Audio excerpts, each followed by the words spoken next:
Бірі оны өмірінен де артық жақсы көрді. Ал екіншісі уақыт өте келе жүрегіндегі сезімнің өзгеріп бара жатқанын түсінді. 4 жылға жуық көпшілік сүйсінген махаббат. Үйленуге дейін жеткен құда түсу. Бірақ соңында бәрі аяқталды. Көпшілік бүгінге дейін бір сұрақтың жауабын іздейді. Неге Озги Ягыз бен Gökberk Demirci шаңырақ көтермеді? Бұл видеода біз олардың танысуынан бастап, махаббатының қалай басталғанын, неге бірнеше рет айырылысып қайта қосылғанын, және ақыры не себепті біржола екіге кеткенін талқылаймыз. Сондықтан видеоны соңына дейін міндетті түрде көріңіздер. 1997 жылы дүниеге келген Озги Ягыз алғашында мүлде актриса болуды армандамаған. Ол жеке Yeni-Yüzyıl университетінде диетология мамандығын тәмамдап, медицина саласында мансап құруға толық мүмкіндігі болды. Алайда уақыт өте келе оның жүрегі өнерге тарта бастайды. Сөйтіп болашағын түбегейлі өзгертіп, актерлік шеберлік курстарына жазылады. Табиғи сұлулығы, тартымдылығы және камера алдындағы еркіндігі оның қысқа уақыт ішінде көзге түсуіне себеп болды. Көп ұзамай оған Сен айт сериалының 2-ші маусымына түсу туралы ұсыныс түседі. Бұл жоба Озгенің мансабындағы алғашқы үлкен қадам болды. Түсірілім алаңында оның еңбекқорлығы, импровизация жасау қабілеті мен әр көрініске ерекше жауапкершілікпен қарауы режиссерлердің назарын аударды. Ал арада көп уақыт өтпей-ақ бүкіл әлемге танымал еткен жоба келді. 2019 жылы Озги Сезім мен Серт сериалында Рейхан рөлін сомдады.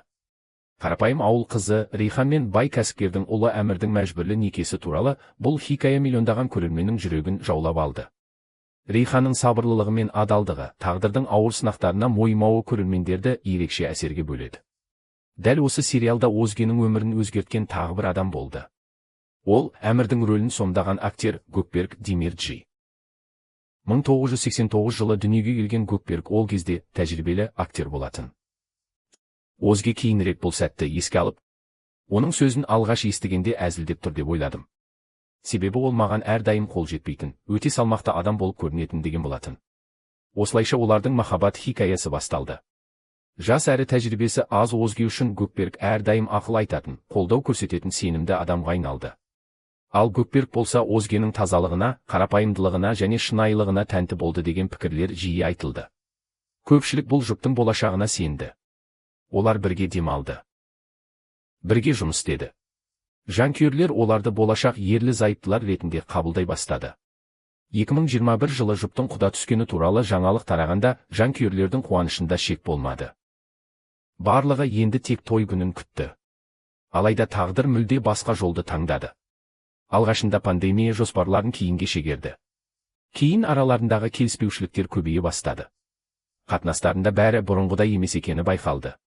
Бірнеше рет айырылысып кейін қайта қосылғанымен, бұрынғы сезімді толық қайтару оңай болған жоқ. 2023 жылы олар тағы да татуласқандай көрінді. Тіпті бірге демалысқа шығып, жаңа өмір бастауға тырысқаны туралы ақпараттар жарияланды. Жанкүйерлер бұл жолы бәрі жақсы болады деп үміттенді. Бірақ уақыт өте келе олардың өмірге деген көзқарастары әртүрлі екені анық байқала бастады. Баспасөздегі жарияланымдар мен жанкүйерлердің пікірлерінде Gökberk тұрақтылық пен отбасы құндылықтарын көбірек қалайтын адам ретінде сипатталса, Озги жаңа жобаларға, жаңа әсерлерге ұмтылған актриса ретінде көрінді.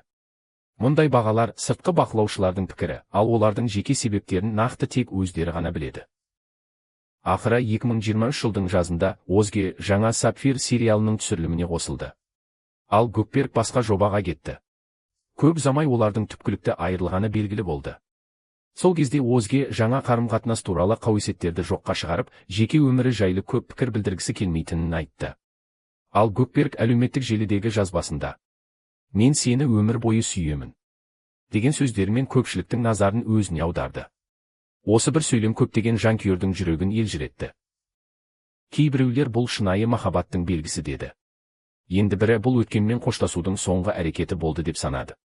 Бүгінгі күні Озги Ягыз да Gökberk Demirci де өз жолымен өмір сүріп жатыр.